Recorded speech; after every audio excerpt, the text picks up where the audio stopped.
Hey guys, and welcome to this video. In this video, we will be working on the function section of the grade 12 mathematics paper 1 for November 2025. Okay, so we start with question 4, and question 4 says the graph of f of x is equal to log base 1 over 3 of x is drawn below. And then we have a point. Point A is the x-intercept of f, and we have this other point 3 and t lies on f. So 4.1 says we need to calculate the value of t. Okay, so they told us that it lies on the graph, and you can see that 3 is the x value and t is the y value. So let's just take the equation of f and then substitute it in place of x and y. So that is f of x is equal to log base 1 over 3 of x, and we're going to go ahead and just substitute. So f of x stands for our y value. Okay, if we said y is equal to this, it would still mean the same thing. So in place of f of x, we substitute the y value, t, and then is equal to log base 1 over 3 of, and now we're going to substitute 3. Now in this case, we can actually solve for t just like this, because we can just put this on our calculator and then get our answer. But really just remember that all this means is we're saying we have a base of 1 over 3, and then we raise it to some exponent, and it gives us an answer of 3. So 1 over 3 to the power of what gives you 3? That would be 1 over 3 to the power of negative 1. Okay, that's what will give you 3. You can, of course, use your calculator and put that in. Okay, so there it would also give you negative 1. Moving on to the next question. The next question, 4.2, says, write down the coordinates of A. So what did they tell us about A, and where can you see A? It is on the x-axis, so we know that this is our x-intercept. So at this point, we already have the full equation, right? We can just rewrite it. We have it here. And because we know that A is the x-intercept, how do you find the x-intercept? Well, you find an x-intercept by making y equal to 0, because this is the point where y, or the y coordinate, is 0. Okay, so y is f of x, so we'll say 0 equals log, and we have base 1 over 3 of x. And now let's go ahead and put this in exponential form. We actually have to do that here because you see, you can't put that on a calculator. So let's just rewrite it in exponential form. The base is 1 over 3. So we're saying 1 over 3 raised to the power of, the subject is your exponent, raised to the power of 0 is equal to x, right? And so this means, remember that anything to the power of 0 is 1. And so therefore, that means x is actually equal to 1. Okay, so that is our answer. So the coordinates of A would simply just be A is 1 and 0. Okay, moving on to the next question.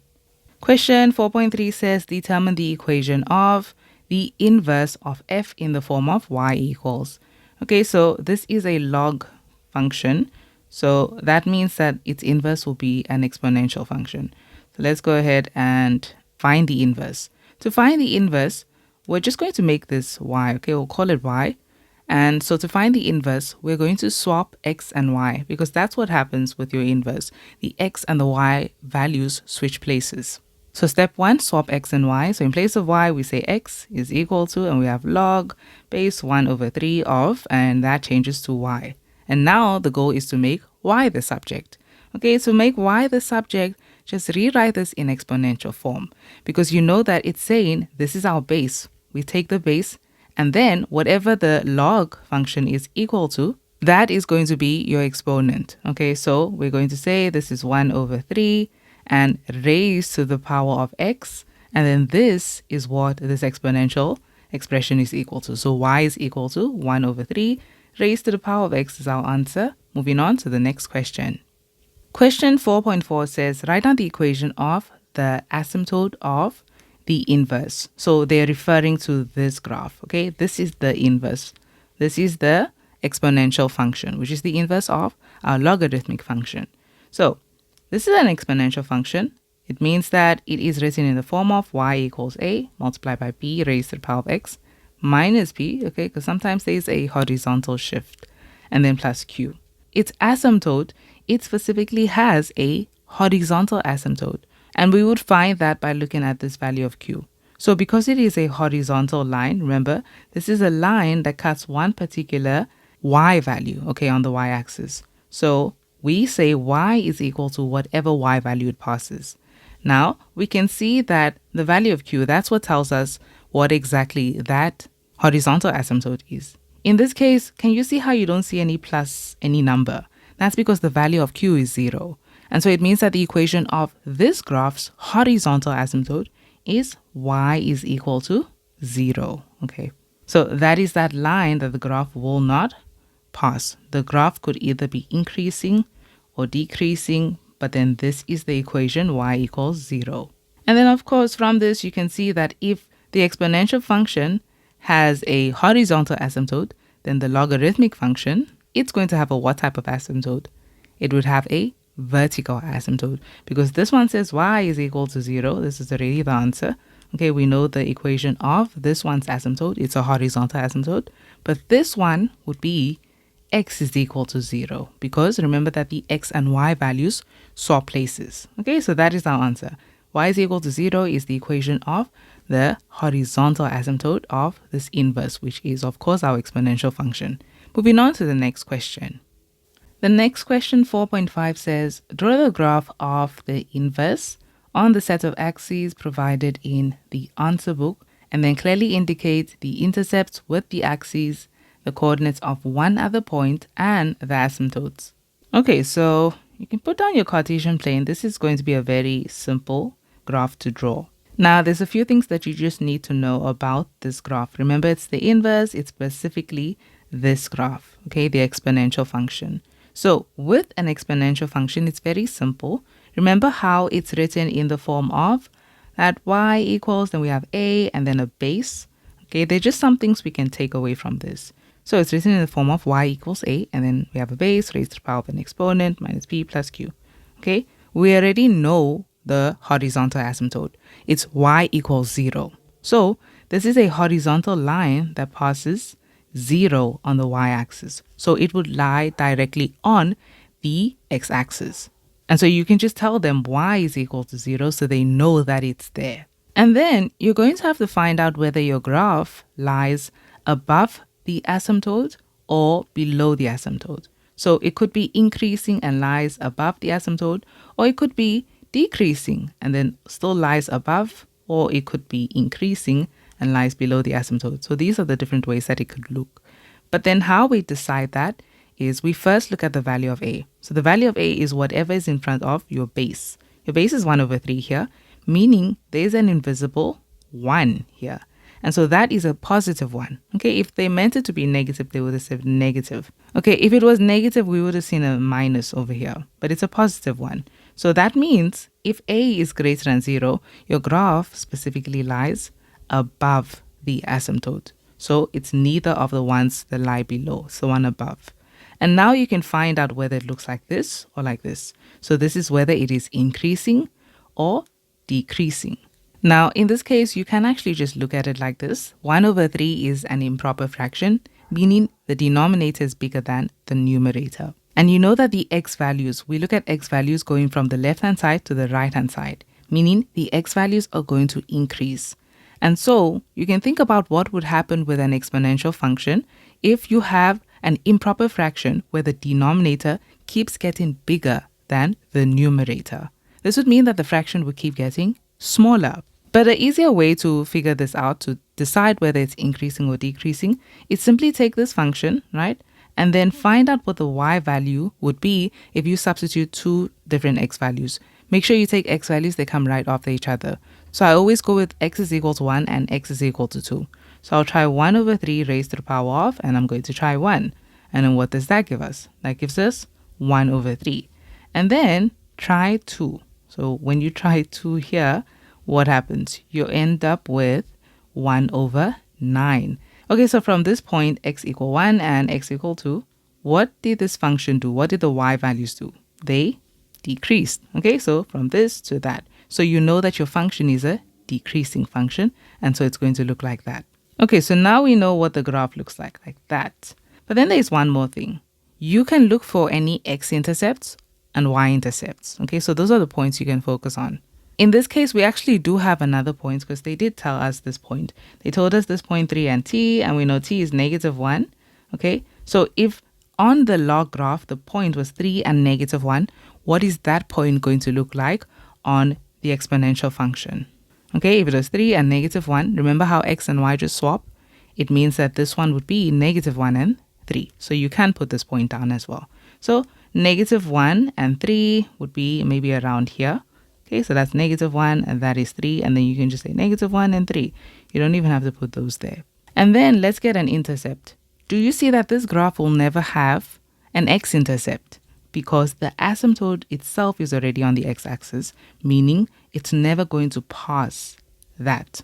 But it's still going to have a y-intercept. So let's find that. We already have it because they actually did ask us for this. They specifically asked us to find a, and this was in the log function. A was an x-intercept. What do you think this is going to be in the exponential function? If it's an x-intercept here, x and y swap. So this is going to be a y-intercept in your exponential function. So you know that this was the value of a, that was 1 and 0. And so it means that this is going to be a y-intercept of 0 and 1. Okay, so there we go. 0 and 1. And now you can draw your graph. So you know that it's going to do that. Pass that point, pass the y-intercept, and move closer and closer to the x-axis or its asymptote. Okay, so there's our graph, and you can just label it and show that it is the inverse. Okay, and that is it for that question. Moving on to the next question. Okay, the last question for question 4 says, the graph of h, okay, new graph, is obtained when the inverse is translated 5 units to the right. Determine the y values of h where x is greater than 4. Okay, so this is different from the usual questions where they ask you to determine the x values and then for a specific type of y values. In this case, they're asking you need to determine the y values where you're going to find that x is greater than 4. So let's take this graph, because this is the inverse they're referring to, and let's start by translating it 5 units to the right. What's going to happen? Okay, so if we take this graph and then we move it 5 units to the right, and I'll just change its color so that you can see it move. So this is the graph here, and when it moves 5 units to the right, focus on points that we actually have here. Remember that when graphs move to the left or the right, or even if you have a single point, if it moves to the right, what is going to change? Which coordinate changes, the x or the y coordinate? It would be the x coordinate, okay? Because if you have 1 and 2, and you say, move this 3 units to the right, what's going to happen? This point is going to become 4 and 2, because it's going to go 1, 2, 3. Okay, so that 1 changes. It's easier to see on a Cartesian plane. This is 1, and so it moves 1, 2, 3 units. Okay, and now it has an x value of 4. Okay, so in the same way, this, okay, when we move it to the right, the x values change. So let's see what happens. This had an x value of -1. If it moves 5 units to the right, what happens? It ends up with an x value of 4, okay? So -1 plus 5 is 4. So it's going to move like that. And then at this point, we now have a new point, and its x value would be 4. And what is its y value? It would still stay 3, okay? It didn't move up or down. So the y value will not change, but the x value will. So it changed, went from -1 all the way to +4. Okay, and yeah, we chose the right point. I was going to start with this point, but then, just because this one was more to this side, I was like, okay, let's just go with that and see. I was going to still check for this one. This is not necessary to look for. This is perfect and more than enough. So look at what we have. They want us to determine the y values of h where x is greater than 4. So let's spot where that happens. There's where x is equal to 4. And then where is x greater than 4? Okay, values greater than 4, x values greater than 4 are on the right hand side. So you need to take all the parts of the graph that meet this. All of these, see, all of these points on the graphs, these little points here, they all have x values that are greater than 4. So we're going to highlight that and take that. So that's all of that there. And so what they want us to tell them is to tell them the y values for which this exists. So what are the y values that belongs to this selected section of the graph? Well, if we take this and now we line it to the y-axis to understand what these y values are, look at what they are. So it's heading towards like that, and it's getting closer and closer to this x-axis, but it's never going to touch it. We know that the y value here is 0. And then if you line it to the y-axis, do you see that? Look at all the values that we have. It's all these values that are greater than 0. Okay, and then they stop here. The y value here is 3. So these are values that are greater than 0, but less than 3. Not equal to 3, because they said it must just be greater than 4, not greater than or equal to 4. If it was greater than or equal to 4, then we'd have to say, okay, at this point, the x value is equal to 4, so you're going to have to take 3. But in this case, no. So our answer would be, this is where y is greater than 0, but less than 3, so we can write it like this. Y is greater than 0, but less than 3, and that would be our answer. Of course, you can write this in interval notation, and that will be x is an element of, you're going from 0 to 3, but it's just greater than 0 and it's just less than 3, so you're going to use a round bracket and a round bracket. Okay, for greater than 0, you can't say greater than or equal to 0, because at 0 there's an asymptote. The graph never actually touches that asymptote. So that is our answer. That is it for question 4.6, and that is it for question 4. Moving on to question 5. We are now on question 5, and question 5 says, the graphs of f of x is equal to ax squared plus bx plus c, and then we have g of x is equal to negative 4 over x minus 3 plus 8 are drawn below.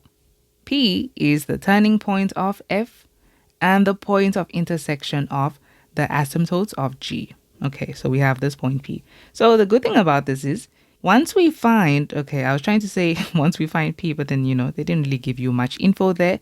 However, they have given this full equation, so we can find P, okay? It marks as the point where we have the vertical asymptote. Okay, remember which one is going to be your vertical asymptote there, and the horizontal. So once we have that, we will know exactly what P in our parabola is. Okay, and then they also tell us that the graphs intersect at D, right? We have a point of intersection, so a point on both graphs. And then M and T are x-intercepts of F and G respectively. Okay. So they don't really mark this x-intercept, but regardless, you can still find it. Once you find this one, you'll find that one. So 5.1 says, write down the domain of G. Okay, so what does domain mean? The domain refers to all the x values that exist for the graph of G. Okay, so all the x values of G. So what would all the x values of that graph be? It is a hyperbola, and the thing about hyperbolas is they have almost every x value. There's just one x value it will not have. And you can see that. So you see, look at this part, right? Look at all the x values it has. Remember, it extends all the way to that side. No? So once you take a point and you go down, so you see there's an x value here. There's another x value here. There's another x value here that we can see is 0. There's another x value. It has x values all through, even on this side, okay? X values all through. That has an x value here. This has this x value and has x values all through except for one point. Okay, so there's one specific x coordinate that it does not have, and that is where we have our vertical asymptote. So over here. So we need to find that vertical asymptote. But they already gave us the full equation of G, so we can find it. So remember that this is written in the form of y equals a over x minus p plus q. We find that vertical asymptote by looking at this part. So x minus p, it is the value of p. It's going to be written as, remember, it's a vertical line. So vertical lines, they pass one particular x value. So you can just remember it like this. The equation is going to be x is equal to whatever x value they pass on the x-axis. Okay, so in this case, it's x is equal to whatever p is. Okay, so x is equal to p, and we can see that p is clearly 3. Okay, so we know that now about this. And so that would mean that the only x value it doesn't have is 3. And so you write the domain like this. Tell them that x is an element of all real numbers. Okay, so all the numbers on the number line are real, they're there. But x is not equal to 3. And that is our answer. Moving on to the next question. The next question, 5.2, says, write down the range of f. So the range. Okay, so we want the range of the parabola this time. So here's our parabola. Remember that range refers to all the y values of that function. So this is y values. Domain refers to x values, range y values. So looking at this graph, we can see that it's slanted like this, and we're looking at all the y values that exist for this. First and foremost, do you see that this graph will not have any y values that are here? Okay, so if you look at the graph, you see that if you map all the y values that it has, see, this point has this y value, this point has this y value. All the y values start from that y value at the turning point, and then everything less than it. It doesn't have y values above here. There's no graph up there for the parabola. So all we have to find is that y value here. So that has a lot to do with this that they told us. They told us about this vertical asymptote and the horizontal asymptote and how they intersect. Do you see that we found the x value? Okay, here we know that this is 3. What is the y value? The y value is, okay, we're going to find it from here. So this is the equation of your hyperbola, and you can see that the q value is 8.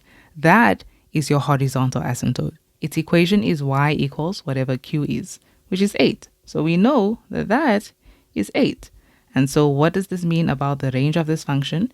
It means that this parabola has a y value at 8, and then it has y values that are all less than 8. And this graph, of course, keeps going down like that. So you have every other y value less than 8 as long as it is a real number. Okay, so values that are equal to 8 or less than 8. And how we write it is like this. We would simply say y is less than or equal to 8. And that is our answer. You can write it like this, or you can write it like this. Y is an element of, and you're really just saying it's going from 8 and it's going down towards negative infinity. So when we write it in interval notation, you need to ensure that you write the smaller value here and then the bigger value. Since this is heading towards negative infinity, that would be the lesser value, and then to 8, okay, the bigger value. Then we use a round bracket for infinity because it's not a fixed point. And then for 8, do you see that we said less than or equal to 8, meaning 8 is an actual included y value. So you use a square bracket to indicate this. Okay, so that is our answer. You can write it like this or like that, and it's perfectly fine. Moving on to the next question. Question 5.3, 5.3.1, we have to determine the values of x for which g of x is less than or equal to f of x. So when we're looking at this, we're looking at all the y values of g that are less than or equal to f. Now, because of the or equal to, it's easy to point this out. We can check for the place where first they are equal. So where would you find these two graphs have the same y value? This would be at a point of intersection, which we know that is that point D. So this is where they both have a y value of 6. So if you line this to the graph, you can see this is where their y value is 6. And now we're specifically looking for where the graph of g is less than f of x. So where does the graph of g have lower y values than the graph of f? So if this graph has lower y values, it means that it's going to lie below f. Okay, so we're going to look for places where the graph of g lies below the graph of f, and that's really what we're looking for here. So let's focus on that point of intersection. So there's two places that we could go towards. You can go towards the left-hand side or the right-hand side of this point. So here's this point over here, and towards the left, look at what is going on here. Look at the graphs. Here's the graph of f, and do you see how it lies above the graph of g? That's what we're looking for. We're looking for where the graph of g of x is less than or equal to f of x. Okay, so in this case, the graph of g has lower y values than the graph of f, and it should always be compared using the same x values. Okay, so here's what I mean. If I take this and I start moving to the left, let's just focus on this point. When I mean this point over here, or really just this x value, I mean whatever this x value is here. You can see this is 3, maybe this is around 4, okay? So look at this point and look at their y values. So this is where the graph of g has an x value of around 4. Look at its y value, okay? And then look at the graph of f and look at its y value. Do you see how the graph of g has a lower y value than the graph of f? That's what we want. We're trying to find places where g of x is less than or equal to f of x.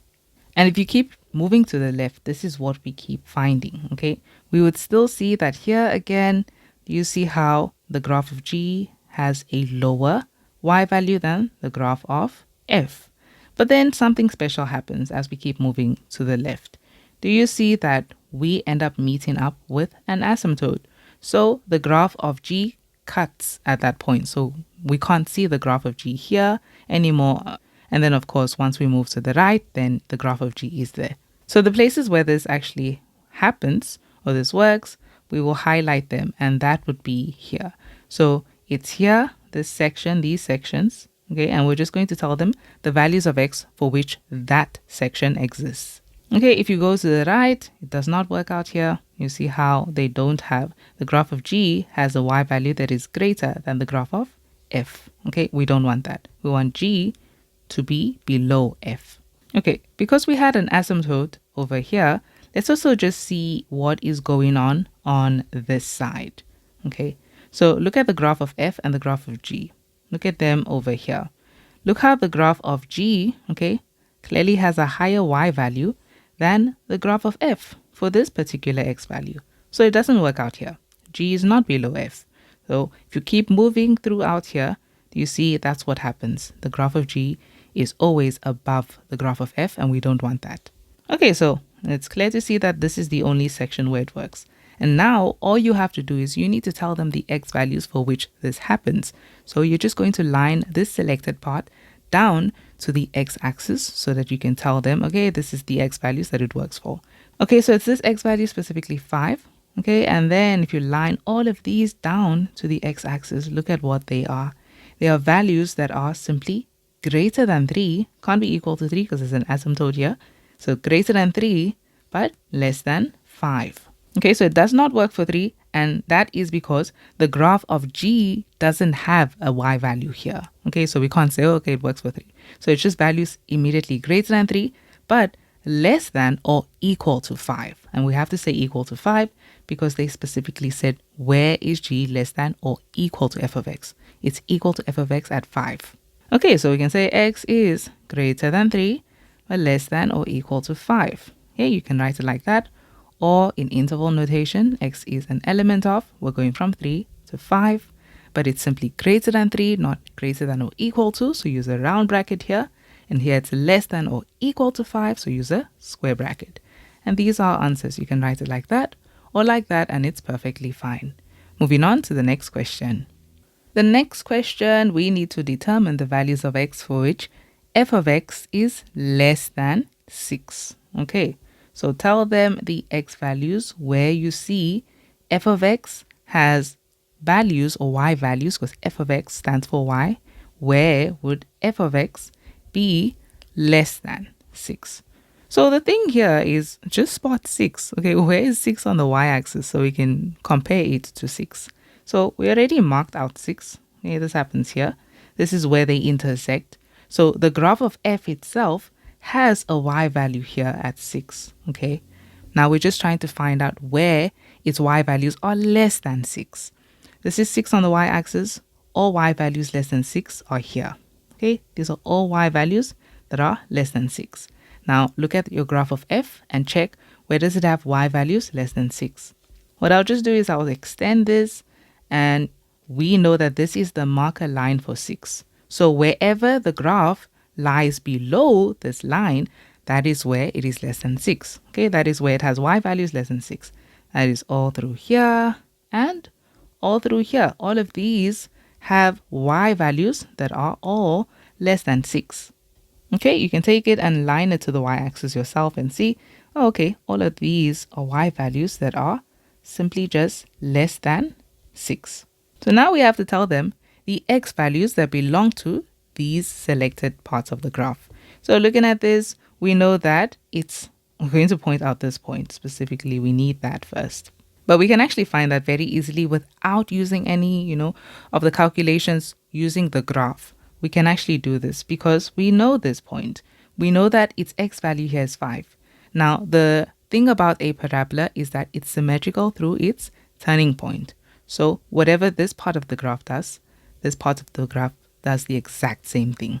Meaning, when this graph goes from this turning point and it goes to this point, okay?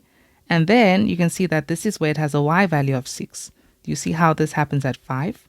This would do the same thing as well. So, from the turning point, which is clearly at the x value of 3, if it took from 3 to 5, this is exactly 2 units to the right. If it took exactly 2 units to the right so that it can reach a y value of 6, that means, again, from the turning point to this point, it would have taken exactly 2 units to the left to reach this x value. And that's how we find that. Okay, so we'll say this is 3, and we're going to go 2 units to the left. And so from 3, you're just going to go minus 2, and that is 1. Okay, so we know what that is. So I'll put that down, that is 1. Okay, and then this just makes our job so much easier.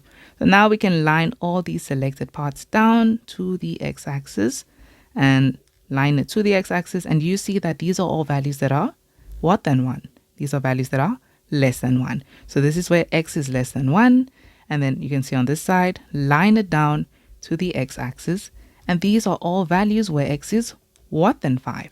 These are values that are greater than 5. And that will be our answer. We would simply say this is where x is less than 1 or x is greater than 5. Okay, you can feel free to write it in interval notation as well. You have to write each of it in interval notation. So to practice that, just remember how we wrote this in interval notation. Okay, so you can also do that for these ones as well. So that is our answer there. Moving on to the next question. Question 5.4 says, show that the equation of the parabola is equal to this. Okay, so we need to find the equation of the parabola. Let's see what we have. Now we have a lot of info. Okay, we have like 3 points on this parabola. Okay, but let's just pay close attention to the special points.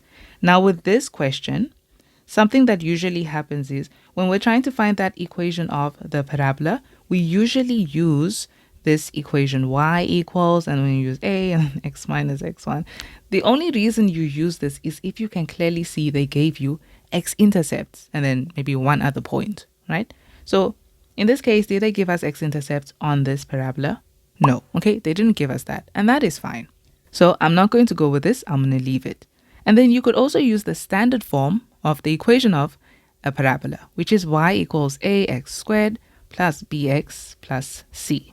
Now with this one, the only reason why I would end up going for this is if they give us a y-intercept. Then it just makes it very simple to work with. You can just find that, and then that is it. But you see that what they've actually given us is a turning point, or what we had to find. Let's find this turning point, and then we have this point, which is a point of intersection. Of course, that also means, we also have this point. This is 1 and 6. You see, we're able to figure that out because of symmetry, because of that one. So we have 3 points. That's more than enough to find these 3 missing variables. But what I'm going to do is simply just go with the turning point form of a parabola. Because they gave a turning point and they gave one other point, that would be the simplest way to use. If we use y equals ax squared plus bx plus c, it's going to go into simultaneous equations where you have to find 3 variables. You can find it, but it will take longer. Avoid long methods because it is easier to make mistakes when the method is long. Okay, so let's go ahead and use these 2 points. This is a turning point, and then this one is just another point on the graph. Let's use the turning point form of a parabola. Okay, the equation of a parabola, which looks like this. Y is equal to a multiplied by x minus p all squared plus q.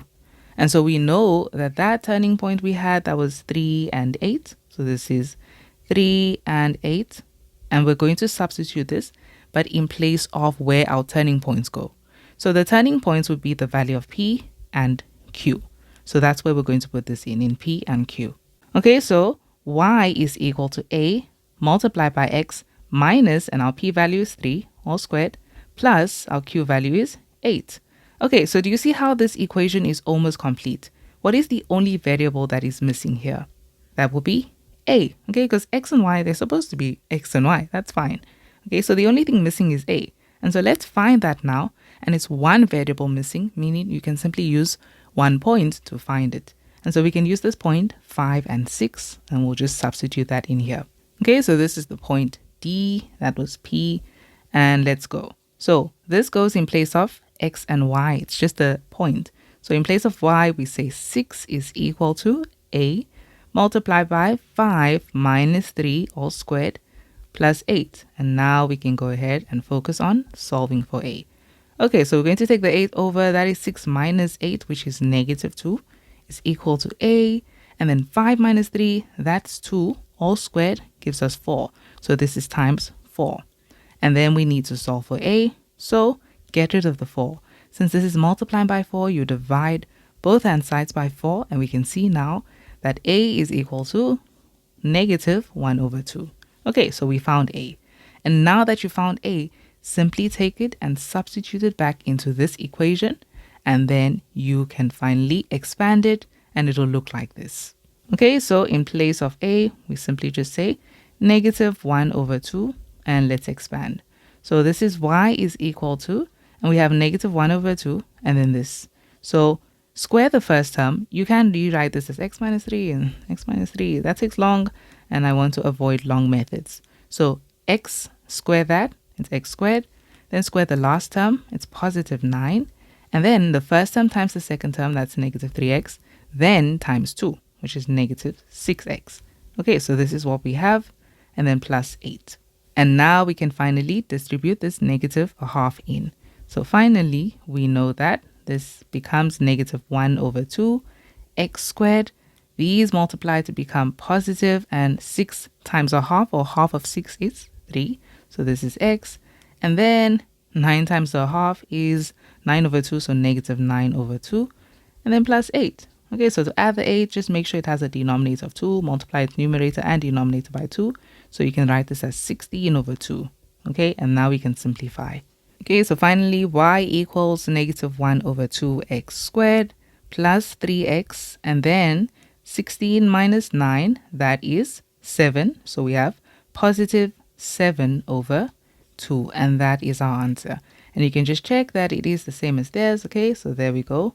It is the same. And that is it for that question. Moving on to the next question.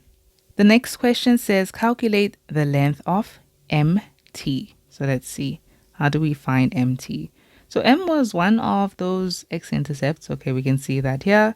So M all the way to T. Okay, so they really just want you to find the x-intercept of your parabola and then the x-intercept of the hyperbola. We have the equation of the parabola, so we can find that. And then the hyperbola, we also have the equation. So I'll just put them both down and then let's just go ahead and find them. Okay, so here we are, and I realize this should be f of x. Okay, so to find the x-intercepts, we simply make y equals 0. So 0 equals, and we have the same thing again. And let's go ahead and solve for x.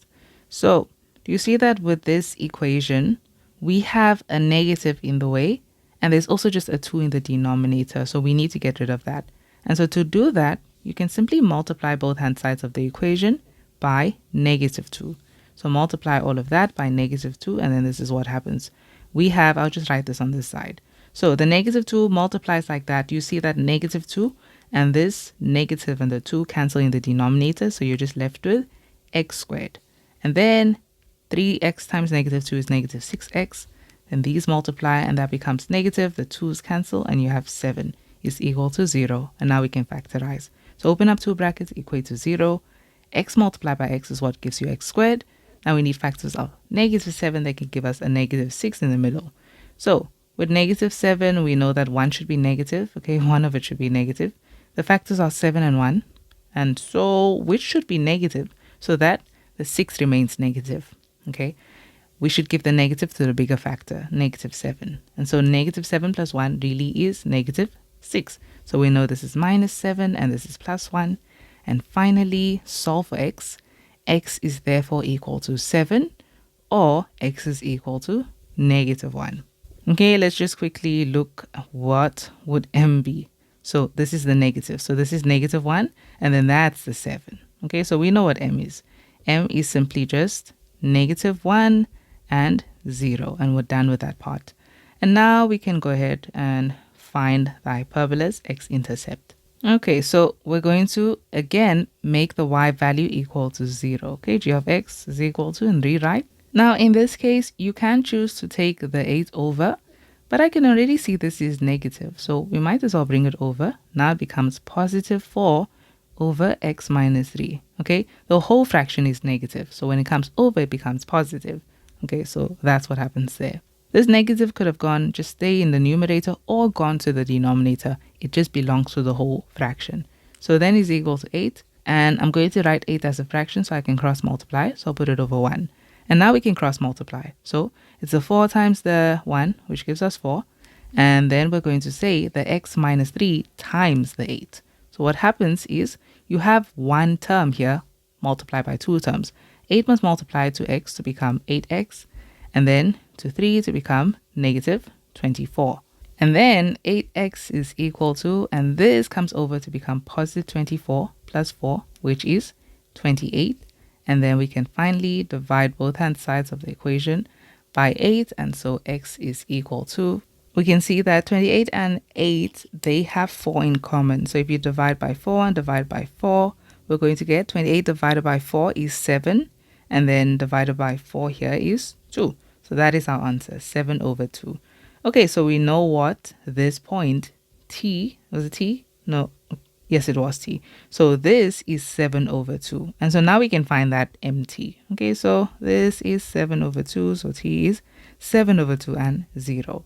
And so for that length of mt, we're simply just going to say, you can look at it like this. You can say from the origin, it means you just went 7 over 2 units to the right, and then take that 7 over 2 and say plus, and here from the origin, 1 unit to the left, and then say plus 1, and then just add them together. Or you could just say this is a horizontal line, so just say the higher x value minus the lower x value, and you'd get that length. Okay, so you can simply just say higher x value, that's 7 over 2, minus the negative 1, and you're just adding these together. So this is 7 over 2, and that becomes a plus 1. So mixed fraction, denominator and the whole number multiply, that's 2, plus 7 is 9, and so this is actually 9 over 2, and that is our answer, 9 over 2 units. Okay, so that is it for that question, and moving on to the next question. Then the last question says 5.6, determine the equation of the tangent to f at d. Okay, so a little bit of calculus. So to find the equation of a tangent, so a tangent to a point. So to find the tangent, remember the relationship between a tangent and that point. Okay, so if we have a tangent here, so it will be something like that. So this tangent and this point, so at this point, they would have the same gradient, okay? Because the parabola has different gradients at different points, okay? Because at this point here, as you can see, at this point here, the graph is increasing. So it will have a gradient that is positive, okay? Showing that it is increasing. And then it reaches that turning point. Of course, it has a gradient of 0 there. Then this is decreasing. So I expect this to be a negative gradient. So we're going to find that gradient first. How do we find the gradient at that point? Well, we only have one point, but it lies on the parabola. So why don't we find the gradient of the parabola first, then find the gradient of the parabola at that point? Okay, so we have the full equation of our parabola, and I'll just go ahead and take that again. And to find the gradient of this parabola, we will derive this function. So f prime of x is equal to, and we're going to say the coefficient times the exponent. So negative a half times 2, of course, is just negative 1. Okay, so we have x, and then exponent minus 1, which is 1, and you don't have to rewrite that. And then here again, coefficient multiplied by the exponent. The exponent is 1, so that is positive 3. And then you have your x and then exponent, which is 1 minus 1. And then anything to the power of 0 is 1, and then 3 times 1 is 3. So this is what we have. This is the general gradient of this function. This is the gradient of this function at any point. But we specifically want the gradient at this point D, okay? So this is the point where its x value is 5, and that's what we're going to do to find that gradient. So we're going to substitute 5 in place of x, okay? So trying to find the gradient at the x value of 5 of this parabola. So we have negative, and we say 5 plus 3, and that gives us negative 5 plus 3 is negative 2. Okay, so the gradient is minus 2. So we just found the gradient of that tangent. It is negative 2. Okay, so it is negative and I expected it to be negative. So we just know the gradient. We still need to find the full equation of the tangent. To find the equation of a tangent, the tangent is a straight line. So its equation, its general equation is y equals mx plus c. But I'm not going to use this method. I'm going to use this one. So we can say y minus y1 is equal to the gradient times x minus x1. And so all you need is the gradient and one point that lies on that line. We have a point on the tangent. That is that point 5 and 6. So we already have that and we can just put it in. So that is d, 5 and 6, and just substitute. So y minus and then y1, that is the y value 6 is equal to our gradient, which is negative 2. And then x minus x1, which is our x value of 5. So now just simplify. So this is multiply in negative 2x, multiply in positive 10. And that comes over to become a positive 6. And so this is what we have. The equation of the tangent is negative 2x and then plus 16. And that is our answer. And that is it for question 5 and 6. And that is the final question for question 5. Moving on to question 6. Okay, we are now on question 6. And question 6 says the graphs of g of x, which is equal to x plus c. Okay, so this is the graph of g. And f of x, which is equal to a over x plus p plus q. So we have a hyperbola here, are drawn below. So the graph G and the vertical asymptote of f intersect at the x-axis. So G and the vertical asymptote, they intersect here at the x-axis. Okay, so we can just see this is an x-intercept, and then, whatever this is, we'll find out what that x value is specifically. So 6.1 says, write down the coordinates of the x-intercept of G in terms of P. Okay. So the coordinates of the x-intercept of G in terms of P. Okay, this is the x-intercept of G. If you have to write it in terms of P, what is it in terms of P? Well, do you see how you have this vertical asymptote, which belongs to the hyperbola, right? And let's just figure out what the equation of the vertical asymptote is so we can figure out what that is going to be specifically. So they have written this hyperbola in that way where they write it to, see if you know the general form of a hyperbola. Now, from the previous question, you saw how that was written. Remember that the hyperbola looks like this. It's a over x minus p plus q. But their p says positive p. Okay, so you need to know what that means. So here, when we're writing the vertical asymptote equation, we would say x is equal to, and then whatever this is. So it's x minus this value. It's just p. But in this case, they wrote it as x plus p. So you would have to write it like this as an x minus something so you can figure out what their p is, okay? What that value of the vertical asymptote is, okay? That x value. Okay, so I'll write it like this. X minus, and then x minus what gives you positive p? Well, that's x minus negative p, okay? So that means their vertical asymptote, okay, the equation of it is x is equal to negative p. So this is what we're looking at here. This is negative p, okay, because this equation, the equation of this line would be x is equal to negative p. And so what does that mean about the x-intercept of G? If this stands for an x value, which is negative p, then to write this in terms of p, okay, as a coordinate, then it means that that is negative p and then the y value is 0. And that would be our answer. It's negative p and 0. We'll just have to find out what p is, which would obviously be a negative number, making this entire negative p to become positive. Moving on to the next question. Okay, now question 6.2 says, graph G intersects the horizontal asymptote of graph f at x equals 1. Okay, so they say this graph, right, it intersects the horizontal asymptote, this is the asymptote, of f at x equals 1. So what we have going on here is we have this point, and this intersection here happens at x is equal to 1. So we know the x value over there. Okay. And then they say, and the graph of f at x equals 3. Okay, so it also intersects the graph of f at x equals 3. There's 2 points of intersection, okay, but this one would be the 3. This intersection is clearly at 0, okay. And then this one, it intersects at 3. So we know what this is. This is 3.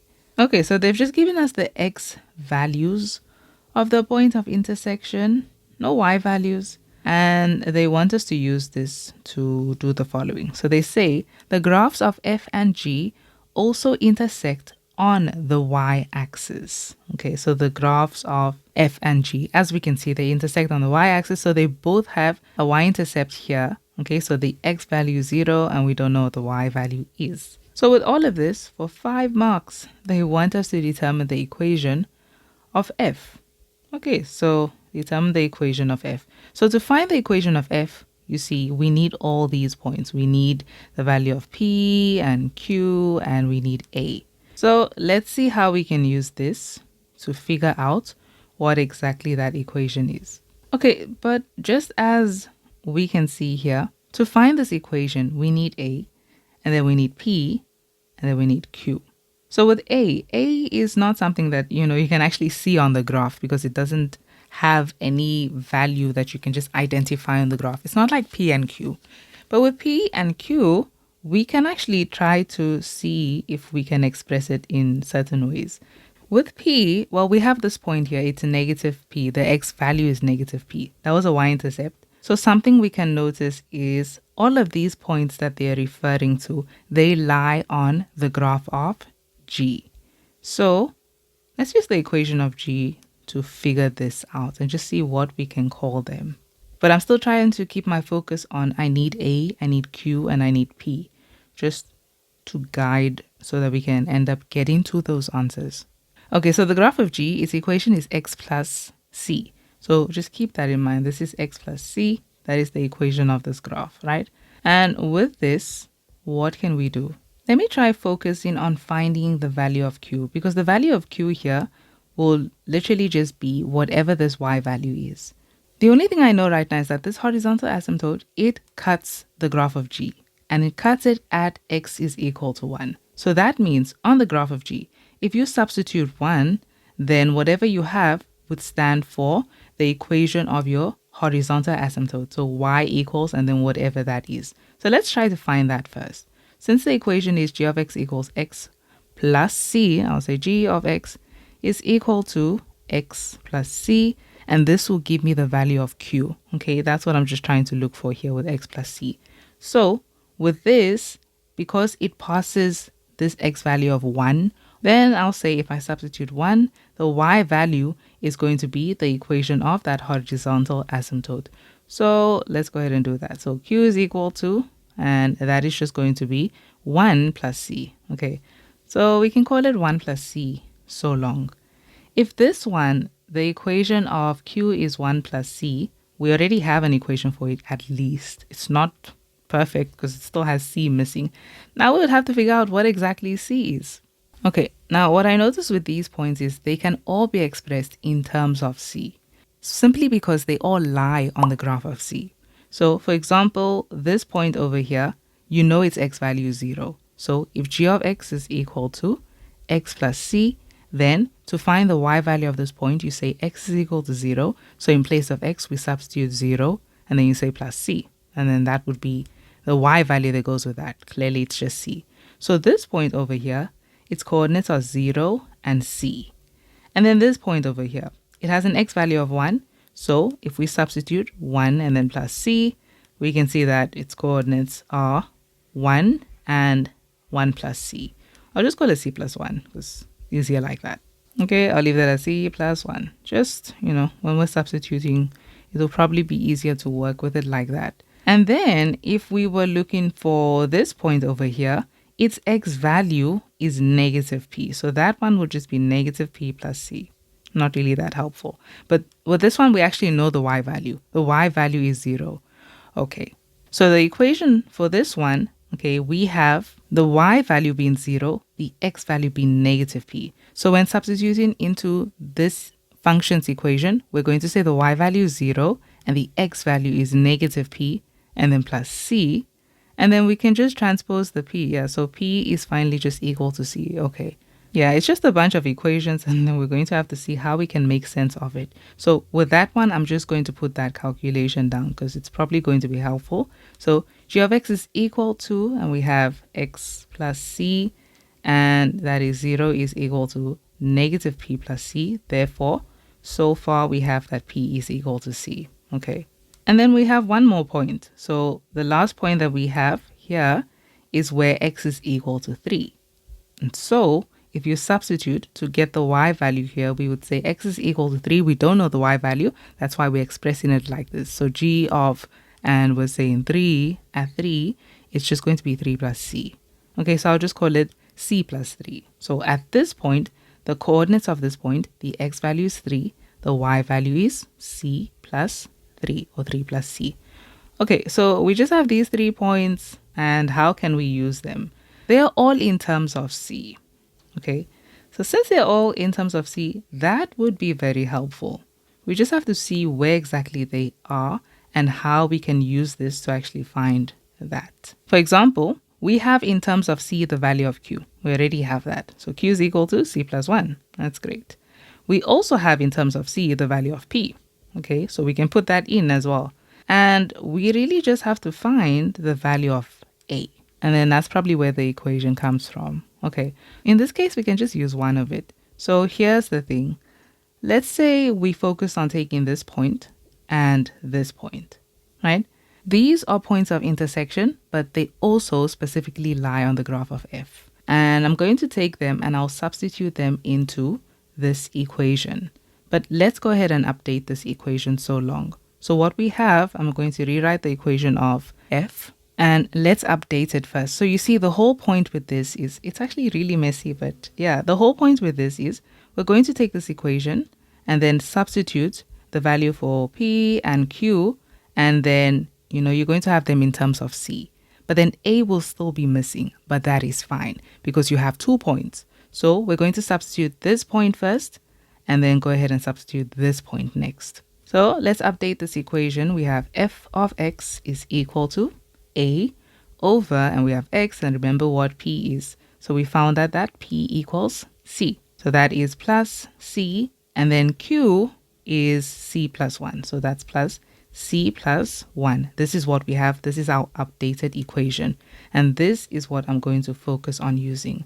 I'm going to take this point, which we have, which is 0 and C, and then this point, and I'm going to individually substitute them into this graph. So 0 and C, okay? And then we also have this point, 3, and C plus 3, okay? And we're going to put them in place of X and Y. So with the first point, we are saying the Y value is C and the X value is 0. So we'll say C is equal to, and we have A over, and then we have X. So in place of X, you say 0, then plus C, and then plus C plus 1. Do you see how this leaves C and just A? Same thing will happen here. We'll have C and then just A. Okay, and then we have C is equal to, and that just becomes A over C because 0 plus C is just C. And, well, we can take that one C over. So it's C minus C, and they cancel to become 0. And then this one can also come over to become a negative 1. Okay, so this is the equation we have. We can just go ahead and make A the subject because I know A is also going to be here and it's going to be alone. Since we just had A, it wasn't like 2A or anything like that, right? So let's go ahead and cross multiply to get A alone. So I put this over 1, okay, its natural denominator is 1.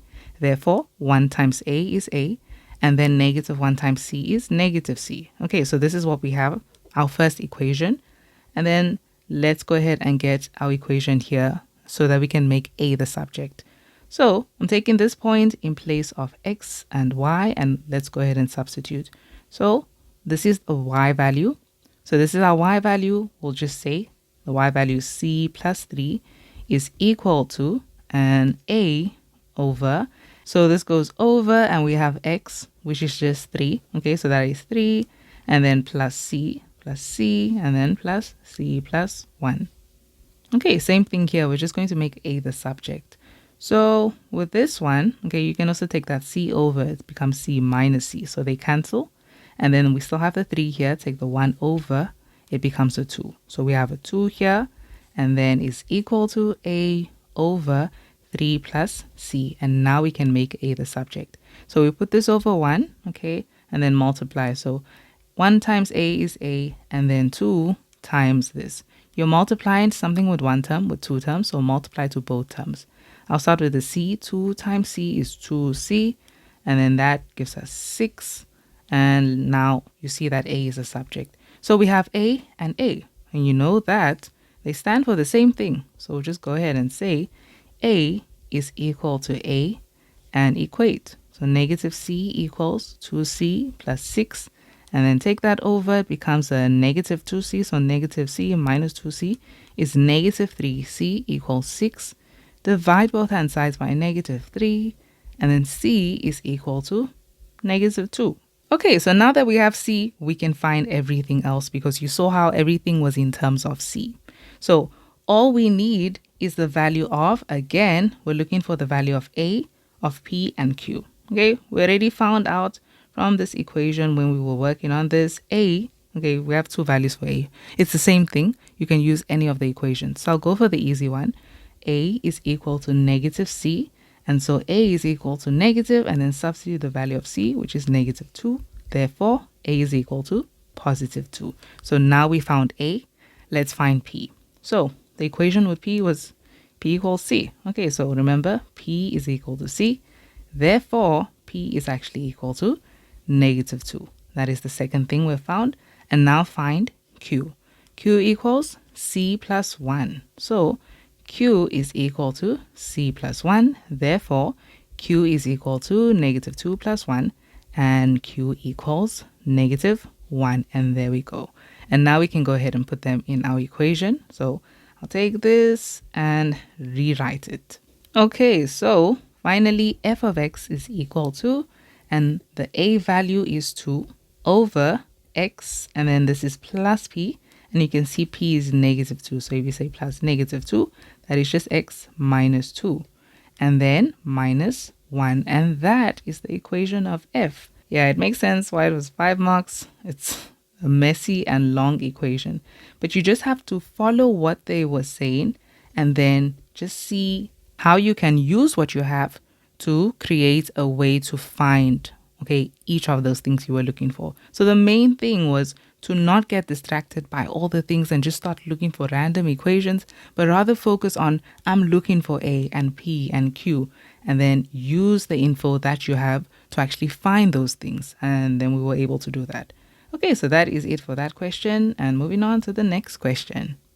Okay, the last question, question 6.3 says, describe the transformation that G must undergo. So G is this graph that we have here. We already know the equation because we know what C is now. Okay, so remember that C was negative 2. So this is just x minus 2. Okay, so what transformation must this undergo to become the axis of symmetry of F? Okay, that cuts F at 2 points. Of course, it's going to cut F at 2 points because that's what an axis of symmetry will do. Okay, so it'll cut at 2 points. Okay, so they're asking, take the graph of G and tell us how you must transform it so that it becomes the axis of symmetry of F. Well, to do that, you would have to find out what the equation of the axis of symmetry of F looks like in the first place. So you can see, okay, this one must move in whatever way to become that axis of symmetry. So let's go ahead and put down the equation of the axis of symmetry of F. Now remember that a hyperbola has two axes of symmetry. Okay, so it has one with a positive gradient and one with a negative gradient. So which one do you think they're referring to? The one with a positive gradient, because the graph of G also has a positive gradient. As you can see, it is increasing. Okay, so we know which one they're referring to. And the equation of that one, it's very simple. If you remember the general equation of a hyperbola, then you would remember this. The general equation of a hyperbola is y equals a over x minus p and then plus q. So you see this part, x minus p plus q, that is literally what it is. So it's x minus p plus q. Now we just have to substitute in here. Okay, now looking straight from here, in the form of y equals a over x minus p plus q, do you see the value of p? It's actually 2, not negative 2, okay, because it's x minus and then it's p. So it is 2, and so we know this is y equals x minus, and that is 2, and then the q value is negative 1. Okay, so this is the equation of the axis of symmetry. It is x minus 3. Okay, that's the axis of symmetry that we have here. So remember what the equation of G is. What we're trying to do is just take that equation of the axis of symmetry and compare it to the equation of G. So G was x plus c, but we found out that c was equal to -2. So this is just x minus 2. So what must you do to G? How do you transform G so that it ends up looking like this? So this one just says -2. This one says -3. So from -2, just say -1, and then you get it to -3. So that's what we need to do. We need to subtract a 1 from this. But what does that mean as a graph? If you are taking, okay, the graph of G, which look like that, and we know the equation, okay, what does it mean to say -1 to the graph of G? You're taking G of x and you're just saying -1. Well, G of x stands for y. So you're taking all the y values of G and you're subtracting 1 from them. So you could look at one single point here, and that would be, let's just go ahead and look at the y-intercept. I can see this is x minus 2, so this is the y-intercept, the c value, that is -2. If you take this and you subtract 1 from it, it will become -3. So how does this graph move? It moves from having a y-intercept of -2, and then it moves down, okay, and has a y-intercept of -3. So it means we shifted this graph down by how many units? We shifted it down by 1 unit, and that's the transformation that needs to take place. Okay, so that is it. G must be shifted 1 unit down to become the axis of symmetry of F. Now, of course, this is a straight line, so the other way to do this, or you just have to think about it like this, you could also see this as, because it's a straight line, when you shift this point down, okay, you can also see it as it's actually moving to the right. Okay, so if you look at it like this, if it shifts down, I know that you can see it moving down, but if you take this graph and then let's just create another one, right? And I'll just change the color of it. If it was at -2, but now it's at -3, it's the same thing as shifting it 1 unit to the right. Okay, so this point will now appear here. And so that's why this is now -3, because whatever that point was, that is what this is here. You can also see this as when you're shifting the graph to the left or the right, this is going to affect the x value. When you're shifting it up or down, it affects the y value. Like you saw, I said -1 from g of x. And so in this way, you would have to say, take the graph of g, and then to move it 1 unit to the right, you need to remember that if you are moving to the right, okay, when we're affecting x, if you're moving to the right, you're going to subtract. And if you're moving to the left, you're going to add. So here, we would simply just say g of x, and then we would say -1 to shift it to the right. And in that same way, wherever you see x, you replace it or you subtract a 1 from it. So you would have just said, oh, this is x. I'm going to take a 1 away from that. And then we still have a -2. And so this is x minus 3 again. Okay, just like we had here. So there's 2 answers you can use. You can say that you shifted it 1 unit down, or you could also say this graph was shifted 1 unit to the right. Okay, so that is it for that question.